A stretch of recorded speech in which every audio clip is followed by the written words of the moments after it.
334페이지 욥기 말씀을 보시겠습니다. 이 욥기의 말씀을 보면은 욥에 대해서 그 사람은 순전하고 정직하여 하나님을 경외하며 악에서 떠난 자라 이렇게 간단하게 욥을 묘사합니다. 그리고 수천 마리의 양과 낙타, 소, 나귀를 소유한 사람으로 근동 지역에서 아주 부자로 그렇게 알려져 있었던 사람이 욥이고요. 욥기의 문제의 발단은 욥에 대한 하나님의 자랑에서 시작됩니다. 욥처럼 그렇게 믿음 좋은 사람이 없다. 하나님께서 욥을 막 칭찬하고 자랑을 하니까 거기에 대해서 사탄이 욥이 하나님을 믿는 게 축복을 많이 받았기 때문에 그렇게 믿는 거다라고 헐뜯습니다. 그러면서 하나님께서 욥에게 생명을 제외하고는 너가 그럼 한번 시험을 해봐라. 뺏을 거 다 뺏어봐라. 그렇게 하면서 허락을 하죠. 그러면서 이제 욥에게 고난이 찾아오게 됩니다. 네, 그게 욥기의 시작이고요. 서론을 보시면 누가 기록했는가? 정확하게는 누가 기록했는지 성경에 나와 있지 않습니다. 여러 명의 여러 저자에 관한 주장들이 있는데 욥 자신이 썼다. 그런 말도 있고요. 엘리후나, 모세, 솔로몬, 이사야, 히스기야, 예레미야, 바룩, 에스라 등이 모두 저자 후보로 언급되는 사람들입니다. 굉장히 다양한 사람들이 언급되고 있죠.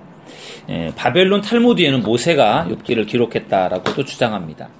왜 그것을 모세가 기록했다라고 말을 하는가 하면은 욥기의 연대 때문에 그렇습니다. 우리가 보통 시편 다음에 욥기가 나오니까 솔로몬, 다윗 한참 후대에 기록된 것이라고 생각할 수 있는데 욥기는 그렇지 않아요. 욥기는 여기 나와 있는 것처럼 정확한 연대는 모르지만 욥기에는 어느 시대의 사건인지를 알만한 동시대의 역사적 사건에 대한 언급이 전혀 없습니다. 그러나 보통의 학자들은 족장시대에 욥기가 해당된다 그렇게 말합니다. 그래서 족장시대의 사건으로 추정할 만한 힌트들이 많이 나와 있고요. 족장시대라는 이야기는 창세기, 출애굽기, 레위기, 민수기, 신명기 그 시대에 기록됐다라는 거죠. 그러니까 모세가 모세오경을 썼지 않습니까? 그러니까 아마 욥기도 모세가 쓰지 않았을까 그렇게 사람들이 추정하는 거예요. 그래서 욥기는 성경에서 가장 오래된 책 중에 하나입니다. 족장시대니까 가장 오래된 책이라고 볼 수 있겠죠. 그래서 욥기는 족장시대, 아브라함, 이삭, 야곱, 요셉 이 시대를 배경으로 하고 있습니다. 그래서 하나님이 사탄과 대화를 하고 사탄이 막 욥을 저주하고 심판하고 이런 그런 내용들을 욥기에서 볼 수 있는 이유가 그게 족장시대에 해당되는 말씀이기 때문에 그렇습니다. 그리고 족장시대의 비히브리 문화의 단편 같은 것들도 볼 수 있기 때문에 족장시대에 해당된다. 욥기가 그렇게 보시면 되겠고요. 그 다음에 335페이지로 가셔서 기록 연대입니다. 그러면 족장시대에 해당된다고 하면은 그러면 언제 기록이 되었는가 몇 가지 이론이 있는데 이 책에 기록된 사건들이 일어난 지 얼마 되지 않아 욥이나 엘리후가 기록했다. 욥이나 엘리후가 기록했다면 아마 그들이 이런 사건 이후에 기록했을 것이다. 그렇게 보는 경우도 있고요. 모세가 미디안에서 지내는 동안에 기록했다. 미디안 광야로 도망가는 동안에 그때 기록했다라고 하는 말도 있고요. 솔로몬 시대에 기록되었다라는 주장도 있고 바벨론 포로 기간 혹은 그 이후에 기록했다라는 이론이 있습니다. 그러니까 그렇게 말하는 게 전혀 근거가 없는 게 아니고 다 근거가 있기 때문에 이렇게 말하는 거예요. 모세가 썼을 것 같다라고 말하는데도 그런 이유가 있는 거고요. 솔로몬이 썼다라고 하는 말도 그 이유가 있는 거죠. 다 나름대로. 그렇지만 정확하게는 성경에 나와 있지 않기 때문에 모르는 거죠. 어디서 기록이 되었느냐? 우스라고 하는 사해 남동쪽 지역인 에돔 땅에 있고요. 지도상에 보면은 지금 오른쪽 요단강 밑에 쪽으로 해서 우스라고 있지 않습니까? 거기에서 아마 기록되었을 것이다. 그렇게 볼 수 있고 거기서 기록된 것으로 성경이 말하고 있고요. 아라비아 북쪽 지역에 속한다라고 할 수 있고요. 그 다음에 36페이지를 보시면 그러면은 무엇을 기록하고 있는가? 욥기에서 기록하고 있는 건 뭔가? 하나님의 주권입니다. 주제는 하나님의 주권, 절대 주권. 하나님의 절대 주권. 그러니까 욥기는 왜 그렇게 아무런 죄가 없는 의로운 사람이 믿음의 사람이 왜 이렇게 고통을 당할까? 우리의 생각으로는 이해를 못하는 거죠. 그게 하나님의 절대 주권이라는 거죠. 사람들은 저렇게 믿음 생활 열심히 하는 사람이, 저렇게 참 선한 사람이 왜 이렇게 어려움을 당할까? 사람들은 그것에 의아함을 갖잖아요. 아니 저렇게 죄를 많이 지고 저렇게 못된 짓을 하는 사람이 왜 이렇게 하는 일마다 잘 될까? 하나님은 저 사람을 왜 그냥 내버려 둘까? 한 대 쳐주시지. 그런데 또 그렇지가 않아요. 그러니까 우리가 보는 그러한 또 관점에서의 어떤 그러한 모든 세상의 일들이 우리가 보는 대로 다 되지가 않습니다. 어떤 사람은 참 선하게 사는데도 어려움을 당하는 사람도 있고, 어떤 사람은 참 악한데도 참 잘 되는 사람도 있고, 그게 결국은 하나님의 절대 주권이라는 거죠. 하나님이 하시는 일들이기 때문에 우리가 우리의 생각으로 다 이해할 수 없습니다. 그것이 욥기에 나와 있는 주제예요. 하나님의 절대 주권. 하나님에게 모든 게 달려있다라는 거죠. 그래서 욥기는 고난을 다루고 있습니다. 가장 고난을 당한 사람이 욥이라고 보면 되겠죠. 하나님께서 사랑의 하나님이시고 전능하시다면 왜 의로운 사람이 고통을 받는지 질문합니다. 욥이 고통을 당할 이유가 없는데 왜 욥이 고난을 당해야 되는가? 그러나 고난이 중심 주제가 아니고 초점은 욥이 고난으로부터 무엇을 배울 수 있었는가, 이것이 주제라는 것이고요. 폭풍우 가운데에서 주어진 하나님의 결론은 하나님께서 전능하시며 그분이 어떤 일을 선택하시든 간에 그분은 경배받으실 분이라는 것입니다. 욥은 고난을 통해 하나님의 절대 주권을 배웠습니다. 욥은 자신이 의지할 모든 것이 고갈되자 자신을 낮추고 주 하나님의 위대하심과 위엄을 인정하게 됐고요. 욥은 하나님에 대한 인식의 폭이 넓어져 역경 속에서도 하나님의 선하심과 능력을 신뢰하는 법을 배우게 됩니다. 하나님께서 행하시는 일은 때로는 사람이 다 이해하기 어렵지만 그분은 언제나 신뢰할 수 있는 분이죠. 그렇죠? 하나님이 하시는 일들을 우리가 때로는 우리가 생각할 때 이해가 안 되는 게 있어. 왜 하나님이 저렇게 하셨을까? 이해가 안 되지만 그러나 하나님은 신뢰할 수 있는 분이라는 거죠. 우리가 이해를 못하는 거지. 하나님이 하시는 일들을 우리가 다 헤아리 알 수 없는 거지. 하나님은 다 나름대로의 계획과 뜻을 가지고 일을 하신다는 거죠. 그래서 우리가 그때에는 이해를 못하는데 시간이 지나고 나서는 그렇게 된 거구나. 하나님이 그때 그렇게 하셨구나. 왜 그렇게 했는지를 나중에 시간이 지나면 알 수 있는 경우들도 많아요. 그때는 모르지만 그게 이제 우리가 짧은 거죠, 생각이. 하나님의 뜻을 다 헤아리 알 수 없기 때문에 때로는 이해를 못하지만 그럼에도 불구하고 하나님은 믿을 만한 분이라는 거고요. 하나님은 자신이 주권자이며 무슨 선택을 하든지 경배할 가치가 있다는 사실을 알려주십니다. 그래서 욥기, 여러분 그 왼쪽에 보면 여백이 있죠. 여백에다가 한번 메모를 해보세요. 욥기의 구조입니다. 욥기가 어떻게 이루어져 있는가. 첫째는 서론, 1장과 2장의 서론이고요. 그 다음에 욥기 1장과 2장은 서론이고, 그 다음에 본론은 욥기 2장 11절에서부터 37장까지가 욥기의 본론이 되겠습니다. 본론의 내용은 대다수가 그 변론이죠. 친구들과 욥과의 변론하는 내용이고, 그 다음에 부가적인 내용으로 38장부터 41장까지가 엘리후라는 사람이 등장하면서 부가적인 내용으로 또 추가됩니다. 그리고 마지막에 가서 욥의 남은 생애, 결론과 같죠. 욥의 남은 생애에 대해서 42장에서 이렇게 소개를 합니다. 그래서 크게 볼 때 이렇게 욥기를 42장은 이렇게 나눠볼 수가 있겠고요. 그 다음에 또 한 가지는 우리가 하나님의 뜻과 하나님의 허락을 구별해야 된다는 거예요. 보통 우리가 하나님의 뜻이라고 한다면은 로마서 12장 2절에 나오는 말씀을 가지고 봅니다. 그래서 하나님의 뜻이란 하나님의 선하시고 기뻐하시고 온전한 뜻, 그게 하나님의 뜻이에요. 선하고 하나님이 기뻐하시고 온전한 것, 그게 하나님의 뜻인데, 그래서 우리가 하나님의 뜻을 아는 게 중요한데, 허락이라고 하는 것은 지금 욥이 고난을 당하잖아요. 이게 왜 고난을 당하냐면 하나님이 사탄에게 허락을 하셨기 때문에, 하나님이 욥이 고난을 당하는 것을, 욥이 고난을 당하는 게 하나님의 뜻이 아니에요. 하나님이 원하는 것은 욥이 고난을 당하는 것이 아니라 하나님은 욥이 고난을 당하는 것을 원치 않으시죠. 근데 왜 고난을 당하게 하셨느냐? 사탄에게 허락한 거예요. 욥에게 너가 하고 싶은 대로 하라고 허락을 한 거기 때문에 하나님의 뜻이 무엇인지, 그리고 하나님의 이게 허락이라는 게 뭔지를 우리가 그걸 구분을 할 수 있어야 된다는 거죠. 그래서 정말 하나님이 정말 뜻하는 바가 있어서 우리가 그것에 순종해야 되는 부분이 있는가 하면, 하나님께서 때로는 우리에게 고난을 허락하셔서 우리가 고난을 겪을 때도 있다라는 거죠. 그래서 그 두 가지가 구분을 해야 되는데 욥의 고난은 하나님의 허락 속에서 사탄이 욥을 괴롭게 하는 그런 것이죠. 그 다음에 그 주제는 그래서 하나님의 절대 주권이고요. 그 다음에 또 한 가지는 욥기에 나타난 예수 그리스도입니다. 그래서 욥은 대속자를 인정하고 있고 욥은 중보자를 갈구하며 기도했고 예수 그리스도는 믿는 자의 생명이며 구속자이며 중보자며 변호자시다. 그런 차원에서 볼 때 욥을 예수 그리스도의 예표다라고 그렇게 또 볼 수도 있겠습니다. 그래서 거기에 대한 조금 더 자세한 설명은 그 네모 박스에 설명이 좀 되어 있습니다. 종종 욥은 아무런 죄 없이 사셨지만 커다란 고통과 죽음을 겪어야 했던 예수 그리스도의 구약판으로 비유됩니다. 예수 그리스도의 끔찍한 죽음은 결국 완전한 승리로 바뀌었습니다. 그래서 이런 점으로 빌어볼 때 그리스도와 욥과 관계가 있다 그렇게 볼 수 있겠고요. 그 다음에 337페이지 가셔서 핵심 구절을 보시면 욥기 16장 20절 같이 읽어보시죠. 시작. 나의 친구는 나를 조롱하고 내 눈은 하나님을 향하여 눈물을 흘리니.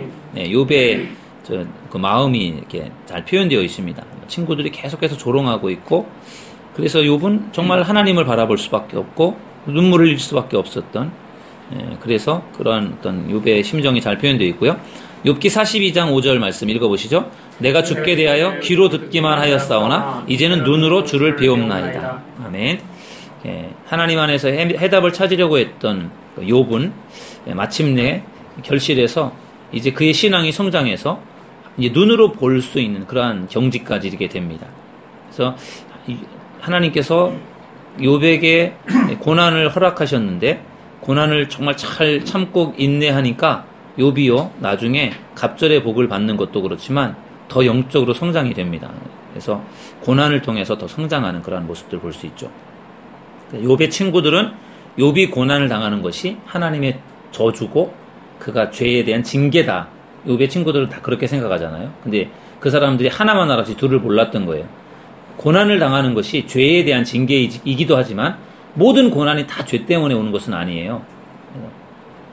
어떤 연단, 또 훈련, 또 어떤 하나님께서 어떤 성장을 위한 그러한 과정으로서 고난을 주시는 경우도 있기 때문에 그 고난을 통해서 사실은 그냥 고난 그 자체로 끝이 아니라 그 고난을 잘 참고 인내하면서 오히려 더 성장할 수 있는 그러한 유익도 있기 때문에 고난이 힘들지만 그것을 통해서 오히려 더 영적 성장을 이룰 수 있다는 것을 욥기를 통해서도 볼 수 있습니다. 어떻게 기록되었는가? 산문으로 기록된 서론과 마무리를 제외하고는 시로 기록이 되어 있습니다. 아름다움과 깊이와 치열함에 있어서 견줄 수 없는 극적인 시가 있고요.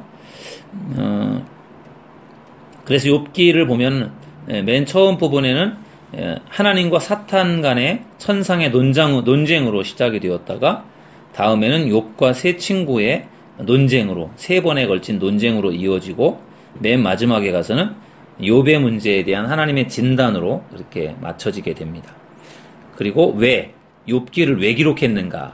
기록한 목적이 중요합니다. 욥기는 하나님께서 행하시는 일은 때로는 사람이 다 이해하기 어렵지만 그분은 언제나 신뢰할 수 있는 분이라는 사실을 알려주기 위해 기록되었습니다.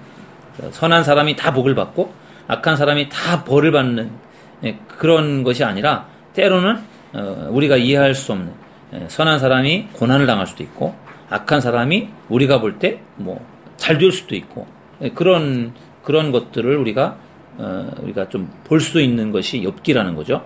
특별히 욥기는 고난에 대한 성경적인 관점을 제공해 줍니다. 그래서 고난이 반드시 나쁜 것은 아니고 고난을 통해서 오히려 더 성장할 수 있다라고 하는 것을 우리에게 보여주고 있고요. 욥기는 모든 것을 잃어버리고 왜 하필 나인가라는 질문으로 씨름하는 한 사람 욥에 대한 이야기이고요. 고난은 항상 죄 때문에 초래되는 것은 아니다. 이거를 우리가 꼭 기억해야 됩니다. 물론 죄 때문에 고난이 오는 경우도 있어요. 성경을 보면 이스라엘 백성들이 하나님을 섬기지 않고 우상을 숭배하고 그러다가 고난을 당하잖아요. 외적의 침입을 받아 죽기도 하고 종으로 끌려가기도 하고 그런 것들은 죄에 대한 징계라고 볼 수 있겠죠. 그러나 항상 그런 건 아니라는 거죠. 욥은 고통을 받지 말았어야 했는데 고통을 받았어요. 사탄의 시험으로. 욥이 당한 고통은 불공평의 극치였습니다. 그죠? 욥이 아무런 죄가 없는데도 불구하고 고통을 당한 것은 정말 불공평한 것인데, 그러나 우리가 다 이해할 수 없는 부분이 거기 들어있다는 것이고요. 하나님께서는 종종 그분의 절대 주권 속에서 우리를 시험하시거나 가르치기 위해 고난을 허락하신다. 아까 제가 말씀드렸던 것처럼 하나님의 뜻과 허락을 우리가 구분을 해야 되는데, 하나님이 우리를 정말 축복해 주셔서 잘 되게 하실 때도 있지만, 때로는 우리를 시험하거나 우리를 훈련하기 위해서 때로는 우리가 고난을 당하는 것을 하나님이 그냥 내버려 둘 때도 있다라는 거, 허락할 때도 있다는 거죠. 그러니까 내가 하나님 잘못한 것도 없이 내가 이렇게 열심히 했는데 하나님 왜 나에게 고난을 주십니까? 우리가 그렇게 막 억울해서 막 하소연하듯이 따지고 싶을 때도 있지 않습니까? 그런데 때로는 그럴 때도 있다라는 것을 우리가 볼 수 있는 성경이 바로 욥기라는 겁니다. 그래서 욥기가 이런 면에서 우리에게 또 도전하는 그런 부분들이 있습니다. 그 밑에 보시면, 박스 보시면, 우리도 살다 보면 욥과 같은 처지에 놓일 때가 있을 수 있습니다. 아무 잘못 없이 고난을 당할 때가 있다는 거죠. 우리를 둘러싸고 있는 세계가 힘없이 무너지는 것 같고 나에게 아무런 의미를 주지 못할 때가 있을 것입니다. 심지어 하나님도 멀리 계시며 잠잠하신 것 같을 때가 있다. 아까 고영선 집사님이 아마 이런 심정에 있었다라고 아까 고백하셨던 것 같아요. 이런 때 우리가 욥기를 본다면, 욥도 이런 걸 다 견뎌냈는데, 그래 내가 참고 내가 잘 견뎌보자, 그렇게 우리에게 도전할 수 있는 그 성경이 욥기죠. 그래서 고난 당할 때 욥기를 보면 우리가 좀 더 고난을 더 인내할 수 있는 그런 도움을 얻을 수 있습니다. 욥기는 또 한편으로 아까 김원태 권사님께서도 1장을 읽으면서 좀 약간 흥미있게 읽으셨다고 하셨는데, 사탄이 일하는 방식들에 대해서 알려주고 있는 성경이 또 욥기이기도 합니다. 그래서 사탄이 어떻게 역사하고 어떻게 우리를 공격하는지 그런 것들을 볼 수 있도록 해주는 것이 욥기라고도 볼 수 있겠습니다. 그 다음에는 이제 잠언으로 넘어가셔서 잠언을 공부해 보겠습니다. 350페이지로 가겠습니다. 350페이지 잠언이고요. 잠언도 개론에 대한 부분들만 남아 있습니다. 제가 아까 잠깐 설명을 드렸었는데요. 시편과 잠언이 다른데 어떻게 다른가 하면은, 시편을 골방의 기도책, 시편을 골방의 기도책이다라고 말한다면, 잠언은 직장에서의 활동에 필요한 행동의 책이다라고 그렇게 말한답니다. 시편이 골방의 기도책이라면 잠언은 행동의 책이라는 거죠. 어떻게 인생을 살아가야 되는지, 활동해야 되는지, 그런 것들에 대해서 아주 우리에게 적절한 그런 지혜를 얻게 하는 책이 바로 잠언입니다. 시편이 골방의 기도책이라면, 잠언은 직장에서의 활동에 필요한 행동의 책이다, 이렇게 어느 학자가 말을 했더라고요. 그래서 시편은 기도와 관계가 있고 잠언은 우리의 인생 행동과 관계가 있다, 그렇게 보시면은 좀 쉽게 시편과 잠언을 좀 쉽게 좀 이해할 수 있지 않을까 싶습니다. 그 잠언은 솔로몬이 쓴 성경이 3권인데, 잠언, 전도, 아가, 이렇게 솔로몬이 3권의 책을 썼습니다. 가장 젊은 시절에 청장년 시절에 쓴 성경이 아가서고요. 사랑의, 남녀간의 사랑, 술람미 여인과의 사랑에 대한 이야기가 거기에 아주 잘 기록되어 있어서 무슨 연애 소설 같기도 하고 음란한 내용인 것 같기도 하고, 좀 그래서 어떻게 이게 아가서가 성경이 됐을까 의아하게 생각하는 사람들도 있는데, 그게 술람미 여인과 솔로몬의 그 사랑이 마치 하나님과 우리의 사랑인 것을 그렇게 비유로 하기 때문에 그것을 이제 성경으로 우리가 받아들이는 겁니다. 그래서 그것은 가장 솔로몬이 젊은 나이 때 아가서를 썼고요. 그 다음에 솔로몬이 중년의 시간, 아주 가장 전성기를 누리며 전성의 시대, 40대, 50대 이러한 전성기 때 솔로몬이 기록한 성경이 잠언입니다. 그래서 거기에 많은 지혜로운 글들이 기록되어 있고요. 솔로몬이 인생의 노년에 가서 황혼기에 인생을 다 살아보고 나서 느낀 점들이 잠언, 전도서에 기록이 되어 있습니다. 그래서 헛되다라는 그런 표현들이 많이 나와 있죠. 헛되고 헛되다. 하나님이 없는 인생은 헛되다. 그거를 솔로몬이 나중에 깨달은 거죠. 그래서 헛되다라는 것이 중심이 아니고 하나님이 없는 인생이 헛되다라는 것에 중심이 있습니다. 그래서 이제 잠언은 이제 솔로몬이 중년기 때 쓴 것이고요. 아마 우리가 가장 즐겨 읽는 성경 중에 하나가 잠언이기 때문에 우리가 그래서 한번 잠언서를 공부해 보도록 하겠습니다. 잠언을 기록한 목적이 1장에 나와 있어요. 여러분 1장에. 그래서 여러분 1장 2절부터 6절까지 읽어보시면 잠언을 왜 기록했는지에 대한 이유가 나와 있습니다. 지혜와 훈계를 알게 하고 명철의 말씀을 깨닫게 하고 또 어리석은 자로 슬기롭게 하고 젊은 자에게 지식과 근신함을 가르쳐주기 위해서 뭐 이런 등등으로 기록했다 그렇게 나와 있고요. 그래서 잠언을 우리가 중요하게 생각할 수 있고요. 누가 기록했는가? 교재를 보시면 350페이지 누가 기록했는가? 솔로몬이 기록했습니다. 그래서 솔로몬의 잠언이라고 분명하게 명시가 되어 있고요. 3번에 걸쳐서 솔로몬의 이름이 나옵니다. 1장 1절, 10장 1절, 25장 1절 이렇게 나와 있고요. 솔로몬은 지혜자였습니다. 솔로몬이 지혜를 구해서 하나님 앞에 지혜를 얻었다라고 하는 거 잘 알고 있고요. 솔로몬은 몇 가지의 잠언과 몇 편의 노래를 지었습니까? 3000가지의 잠언과 1005편의 노래를 지었습니다. 대단하신 분이죠. 3000잠언, 1005편의 노래입니다. 우리가 열왕기상 4장 32절에서 읽었던 구절이기도 하고요. 3000가지의 잠언과 1005편의 노래를 지었고요. 솔로몬의 지혜가 너무나 뛰어나서 먼 이방 나라 사람들이 솔로몬의 지혜의 말을 듣기 위해서 찾아올 정도로 그렇게 탁월했습니다. 그래서 솔로몬이 기록한 것이 대부분이고요. 현인들이 기록한 내용도 일부 있습니다. 아굴이 쓴 30장, 루엘 왕이 쓴 31장 이렇게 2장은 현인들이 썼고 29장까지는 솔로몬이 썼다 보시면 됩니다. 구약에는 세 부류의 사람들이 하나님의 대변자로서 백성들에게 말씀을 전했는데요. 세 부류의 사람이 누구였는가? 제사장, 선지자, 현인입니다. 그래서 제사장들은 율법을 가르쳤고 선지자들은 하나님의 말씀을 전했고 현인들은 백성들에게 지혜를 가르쳤습니다. 그래서 세 부류의 사람들이 하나님의 대변자로서 말씀을 전했는데 제사장은 율법을 가지고 율법을 전하는 가르치는 역할을 했고 선지자들은 하나님이 주신 말씀이나 환상을 전달하는 일을 했고 현인들 혹은 장로들이라고도 합니다. 현인들과 장로들, 어른들 그들이 하는 일은 백성들에게 지혜를 가르쳤다라는 거죠. 그래서 여기 현인들이라고 할 때 그런 백성들에게 지혜를 가르치는 그러한 역할을 했던 사람들입니다. 아굴, 르우엘. 그래서 그들이 끝부분은 이제 썼다라는 거죠. 언제 기록되었는가? 솔로몬의 잠언은 1장부터 24장까지는 주전 931년 이전에 기록되었다라고 볼 수 있겠고요. 그 다음에 25장부터 29장까지는 히스기야에 의해서 약 230년 후에 수집이 됩니다. 그래서 히스기야가 주전 715년부터 686년까지 통치하는 그러한 기간이었고 하나님의 말씀으로 자기 신하들에게 영적인 유익을 끼치려는 그런 차원에서 히스기야의 관심 때문에 수집이 되었다. 그렇게 해서 두 부분에 걸쳐서 이렇게 수집이 된 것으로 이렇게 보고 있고요.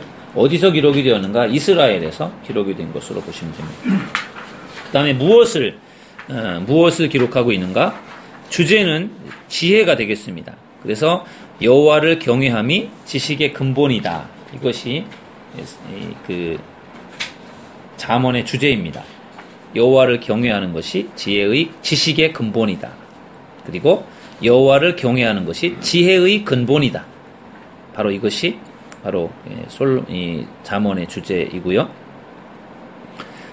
더 크게 말해서 잠언의 주제를 5가지로 나눌 수 있습니다. 여러분 거기 왼쪽 여백에다가 한번 써보십시오. 잠언의 주제를 여기 지혜라고만 했는데 좀 더 세분을 해서 잠언의 5대 주제를 나누어 본다면 첫째는요, 인생에는 2가지 길이 있는데 하나님이 원하는 것은 지혜의 삶이다.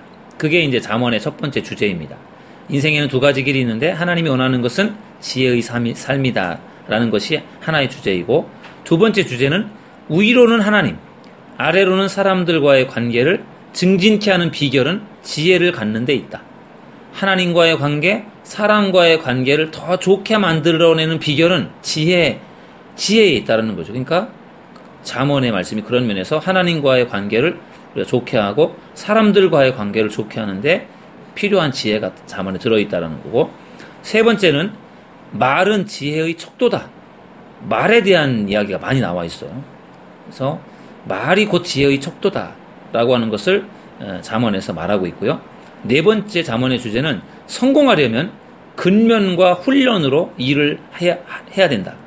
성공하려면 근면해야 되고 훈련을 해야 된다. 그래서 부지런해야 된다. 그리고 게으름을 책망했고, 그런 것이 결국은 이제 잠언에 나와 있는 말씀들의 중요한 주제이고요. 다섯 번째는 성공의 기준은 좋은 평판, 도덕성, 영적 헌신에 있다. 성공을 따지는 기준이 어떤 부에 있고 뭐 이런 명성에 있고 그게 아니라 좋은 평판, 좋은 소문, 도덕성, 영적 헌신, 그런 것에 성경에 성공의 기준을 두고 있다라는 것을 잠언이 말하고 있어요. 우리가 세상적으로 생각하는 성공하고는 조금 다른 기준이 여기에 나와 있습니다. 그래서 그런 것들이 잠언의 큰 5가지의 주제가 됩니다. 그래서 우리가 인생을 살아가는 데 있어서 우리가 어떻게 하면, 잠언의 우대 주제예요. 어떻게 하면 하나님이 원하시는 삶을 살 수 있을까? 어떻게 하면 하나님과 인간들과의 관계가 더 좋아질 수 있을까? 어떻게 하면 좀 더 말을 잘할 수 있고 지혜롭게 살 수 있을까? 어떻게 하면 성공할 수 있고 어떻게 하면 성공할 수 있는가? 그런 것들을 우리가 얻을 수 있는 그런 많은 말씀들이 잠언에 기록되어 있기 때문에 우리가 잠언을 가까이 하는 것이 우리 인생살이 가운데 너무나 중요하다라는 것을 우리가 다시 한번 깨달았으면 좋겠습니다. 그 네모 박스 중간에 보시면 잠언에서 말하는 지혜는 문자 그대로 살아가는 기술이다. 기술, 삶의 기술, 지혜를 그렇게 말하는 거죠. 삶의 지혜라는 게 어떻게 우리가 살아갈 것인가에 대한 기술이라는 거죠. 잠언에 나타난 예수 그리스도, 잠언의 주제인 지혜는 예수 그리스도 안에서 성육된다. 예수님이 지혜롭지 않습니까? 지혜의 사람인데 그게 바로 예수님 안에서 그대로 녹아있다라는 거죠. 옆에 골로새서 2장 3절에 보시면 그 안에는 지혜와 지식의 모든 보화가 감추어져 있느니라. 그러니까 예수님이 곧 지혜이죠. 핵심 구절은 잠언 1장 7절 말씀입니다. 읽어보시겠습니다. 여호와를 경외하는 것이 지식의 근본이거늘 미련한 자는 지혜와 훈계를 멸시하느니라. 잠언 3장 5절 6절 시작. 너는 마음을 다하여 여호와를 신뢰하고 내 명철을 의지하지 말라. 너는 범사에 그를 인정하라. 그리하면 내 길을 지도하시리라. 아멘. 네, 너무나 유명한 구절입니다. 잠언 5장 3장 5절에서 6절의 말씀. 어떻게 기록이 되었는가?